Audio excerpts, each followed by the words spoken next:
సత్కారపూర్వమభియుక్త ముహూర్తవేది విప్రాశశంసురభివీక్ష్య సుతస్య జన్మ సర్వజ్ఞ ఏవ భవిత రచయిష్యతే చ శాస్త్రం స్వతంత్రమథవాగధిపాంశ్చజేత అని చక్కగా ఈ లగ్న బలము అవన్నీ తెలిసిన దైవజ్ఞుల్ని మళ్ళీ పిలిచి, అంటే వీరికి పాండిత్యం ఉన్నా కూడా ఎప్పుడు మనము మన పురోహితులతోనే సంప్రదించాలి, పురోహితులని సంప్రదిస్తూ ఉండాలన్నమాట. వారికి ఈయన జాతక చక్రాన్ని చూపెట్టాడు. ఆ పిల్లాడు అంటే జాతకర్మ చేస్తున్నారు అన్నమాట.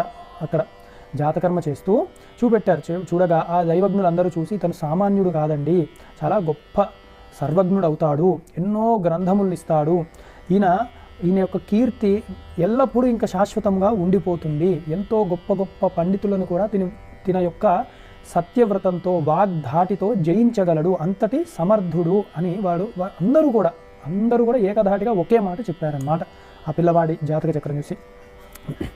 కీర్తిం స్వకాం భువి విధాస్యతి యావదేశ కిం బోధితేన బహునా శిశురేష పూర్ణః నాపృచ్ఛి జీవితమనేన చతైర్న చోక్తం ప్రాయో విదన్నపి న వక్త్యు శుభం శుభజ్ఞః అని ఈ భూమండలం అంతా కూడా కీర్తి ఘటిస్తాడు, చాలా గొప్ప జగద్గురు స్థానానికి వస్తాడు అని, ఈ జ్ఞాన సంపన్నుడు అవుతాడు, ఇవన్నీ కూడా వారు చక్కగా చెప్తూ ఆశీర్వాదాన్ని ఇస్తున్నారన్నమాట. ఇంకా ఇది అది అని చెప్పడానికి అనవసరమయ్యా, ప్రతిదీ కూడా ఆయనలో చాలా గొప్పగా ఉంటుంది, ఆ పుట్టిన పిల్లవాళ్ళలో చాలా విశేషంగా ఉంటుంది, సర్వకళ ప్రపూర్ణుడు అవుతాడు ఆయన అని చెప్పాడు. అయితే శివగురు చాలా సంతోషిస్తూనే ఉన్నాడు, కానీ లోపల చిన్ని ఆలోచన, అంటే ఆయుష్ మరి ఎట్లా అన్న ఆలోచన ఉంది.